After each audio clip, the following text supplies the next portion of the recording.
very importantly, I just want to keep them safe because you just don't know. And when they're under the protection of the school, which there's little to none of, it seems like.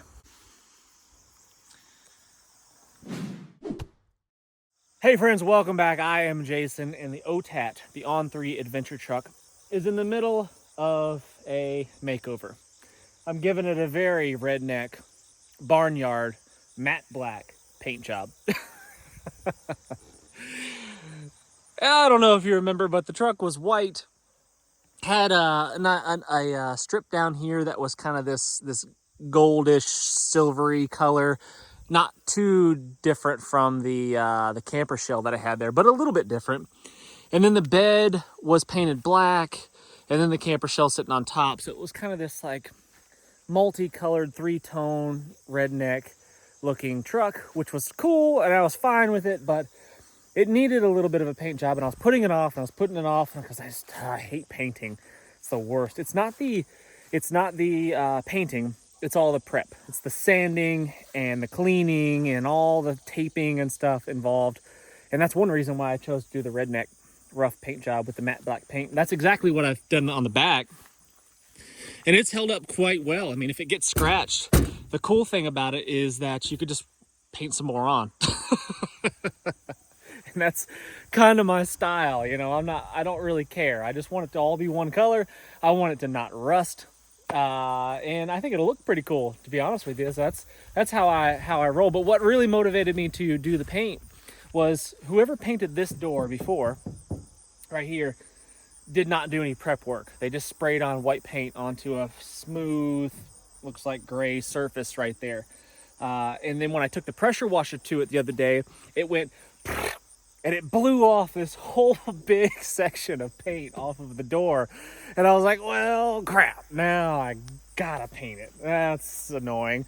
So I just bit the bullet and I got to work, and I started sanding and priming and all that stuff and getting it done. And now it's basically gonna look like that right there.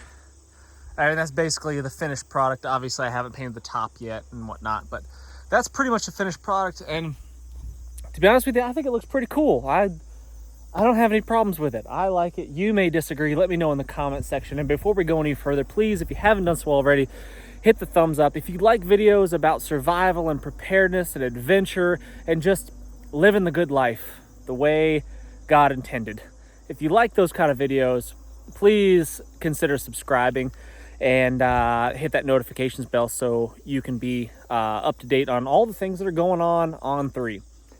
Those of you that aren't aware, my truck runs on used vegetable oil. So it runs on diesel, right?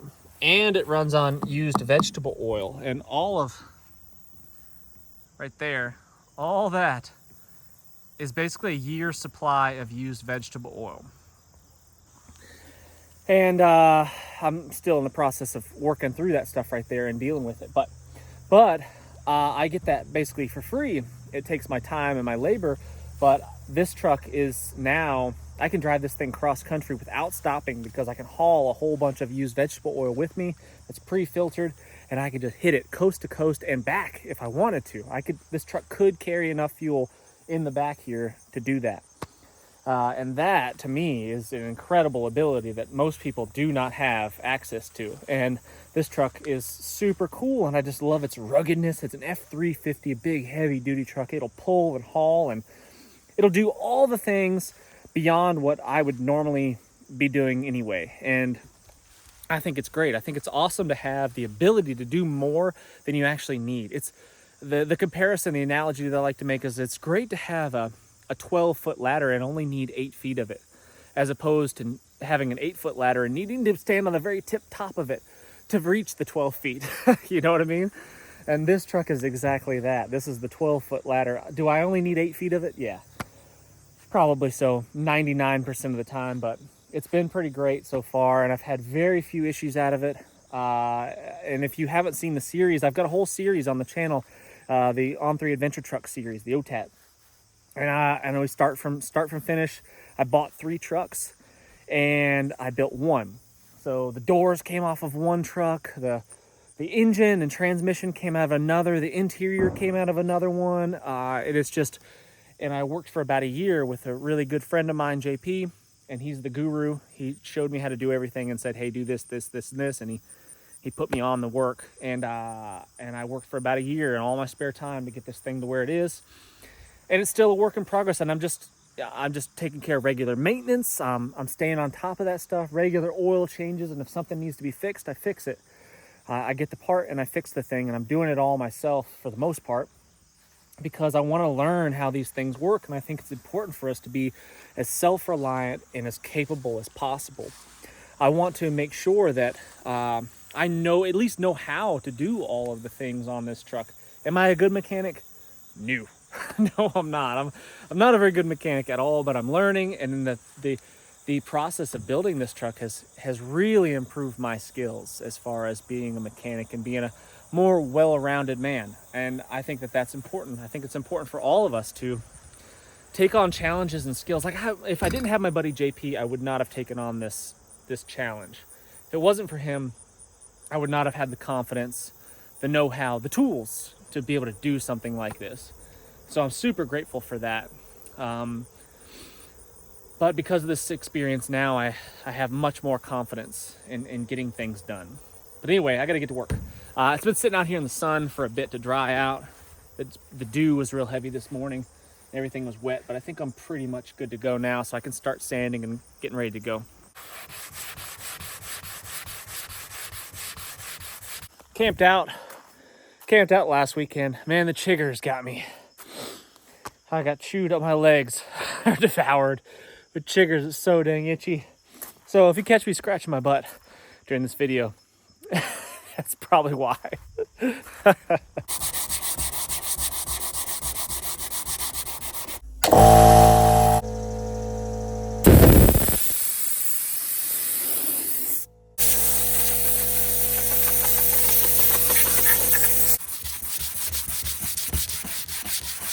There's been a recent school shooting. I'm sure most of you have heard about that.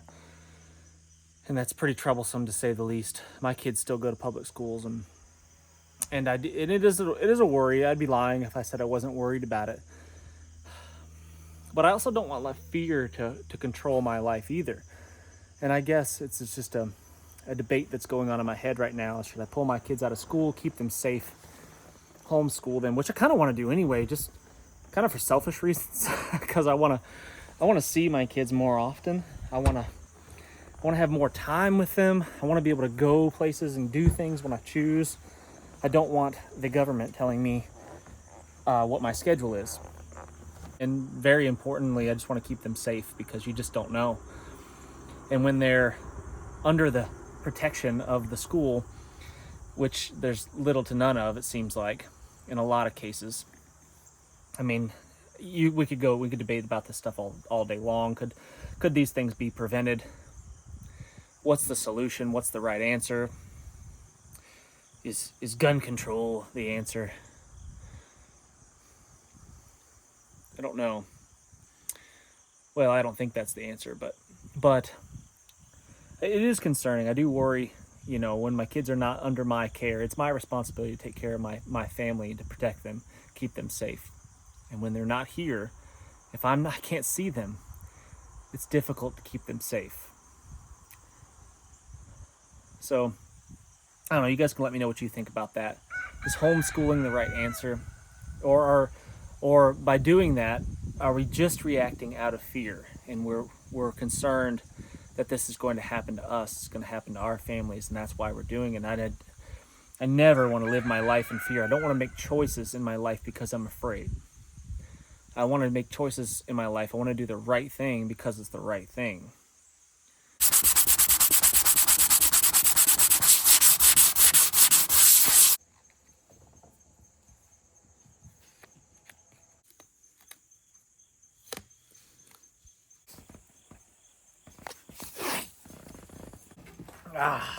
Break time. Painting is the worst. I haven't even started painting yet, actually. I'm still prepping. Taped off the last of it, I think. Got everything sanded and then wiped down, dust free. Next is just to start painting all the little nooks and crannies and stuff, the difficult spots to get to. But I think it's going to turn out pretty good. I think it's going to look pretty nice. I don't know why everybody thinks trucks have to be so dang pretty. I don't know when that happened. You know, trucks used to be, you know, when they first came out, they used to be basically a tractor is what they were. A tractor that you could ride down the road. And they were built as such, you know, rough and rugged and easy to work on, easy to fix, simple. And then now you look at the trucks out there and they're just like these pristine, shiny, chrome rimmed nonsense. I don't know why trucks have to be pretty. I don't think they should be so pretty. They should look like this. It should be a tractor that'll go 100 miles an hour and haul the big trailers and do all the things and roll through the mud and the muck, drive through the brush, and not be worried about getting scratches or dings or whatever. It's a tool. It's a tool to be used and abused. It's like this hammer, right? This tool is used and abused, right? Don't do unnecessary harm to it or whatever. I'm not gonna, like, you know, purposely smack the handle on something hard and try to break it, of course. And I'll do routine maintenance and make sure that it works properly so it gets the job done. But other than that, aesthetics, yeah, not that big a deal. I mean, don't get me wrong. You gotta look cool. I feel like that goes without being said, but just in case some of you aren't aware, you gotta look cool. But other than that, it's not that big a deal. For those of you that are curious, this is what I'm painting the truck with. This is what I painted the entire undercarriage of the truck with too. The frame, everything under there was painted with that right there. That's what I painted the front bumper with right here. You can see it's got some nicks from rocks and stuff on the road, but again, easy to touch up, easy to repaint. Looks like a cat has been scratching my bumper. Not cool, but yeah, and like I said, I think I said in the beginning of the video, that's what I painted the entire bed with as well. So now the whole truck is going to be covered with the same thing. It's easy to get. It's not some special color or anything like that, special order that you have to, you know, really seek out. It's real expensive. It's inexpensive paint. I think it's like $50 a gallon or something like that. $45 a gallon, I think is what it is. So I'm going to prime it, paint it. Bob's your uncle.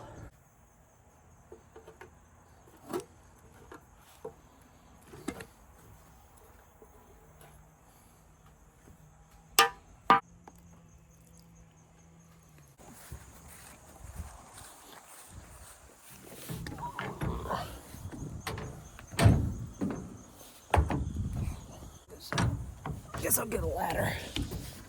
Ooh, that's one problem with having a huge truck like this is it's, you know, you gotta get a ladder to wash the top of it. It's one of the downsides. Not very many downsides, but that's, and parking. Parking is definitely an issue.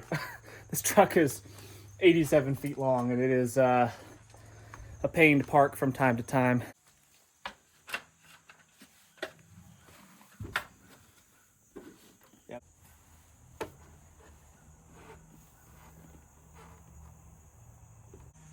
So I get asked quite a bit why I don't homeschool my kids.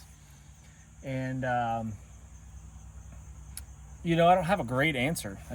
Honestly, I don't have a great answer for that. And if I was to ask myself right now, why am I not homeschooling my kids? Well, one, most of the responsibility would fall upon my wife because I am gone a lot. And, you know, unless I can figure out a way to produce enough income to support my family from home, it's going to be really difficult to homeschool the kiddos. My wife is not, she wants to homeschool the kids and then she doesn't want to homeschool the kids. And I think primarily it's maybe I don't know, I'm speaking for her, but maybe it's just me thinking, maybe I don't feel equipped enough to educate my kids. You know, maybe I don't have the degrees and all the things and the maths and the sciences and stuff like that. And can I properly educate my kids myself? Or am I better off placing that responsibility onto the school system? And we have a pretty good school system. And we live in a good county. It's a fairly small school. All of the schools are in the same spot. Elementary all the way through high school are in the exact same location in the whole county. So still fairly small, good school system, and reasonably safe. Are we immune to the dangers of like the school shootings? Definitely not. There's crazy everywhere, right? Anyone that would shoot up a school is crazy. So do I feel like it's a legitimate threat? Do I feel threatened? Do I feel like it's going to happen here? It's going to happen at my kid's school? I don't. Not as of now. Is that naive of me? Is that me thinking the way that a lot of people think? And, you know, just because it's never happened doesn't mean it's not going to. You know, just because we've never experienced the massive EMP that shuts down the grid doesn't mean that it won't happen, right? And that's, you know, something we talk about a lot. So should I be more worried? Should I be taking this more seriously? Should I make the call and no matter what, just figure out a way to make the homeschool thing happen and join up local groups of other homeschooled kids and stuff and work together as a small community to educate our kids as opposed to relying upon government education? Maybe. It's not an easy decision. It might seem like an easy decision. There's a lot of people out there like that say things like, I've even got buddies that say these things. Just homeschool your kids, do it. Like, and it's easy to say that, especially if you're not in a situation where you are the one having to do it. It's just like anything else. It's a lot easier to say it than do it.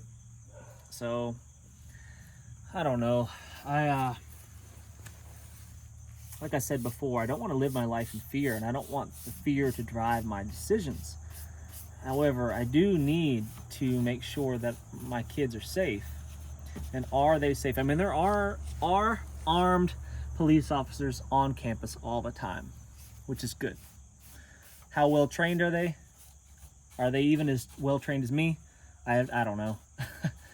It's debatable, I guess.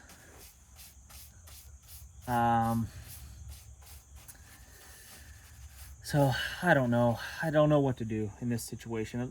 Let me know what you guys think about the homeschool situation. And even then there's the other side of it, where everyone's like, the public school kids are getting these lessons in life. They're learning the ways of the world, and they're getting exposed to more, and they have better communication skills and better what's the word that I'm looking for?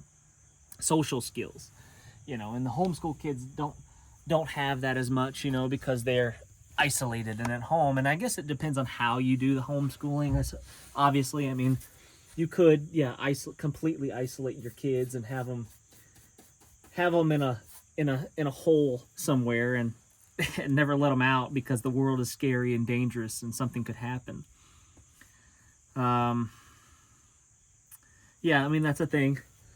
So I don't know. What I'm getting at is I don't know what the right answer is. I don't know the right answer about anything. It seems it's life choices like this that are not the easy ones. It's like, some things are black and white. Like, you do it, you don't do it. You know what the right answer is immediately. It's wrong, it's right. And some things, kind of like this, are, in that gray area of indecision. And I just need to pray about it more, and I need to seek some wisdom for the right decision and what to do.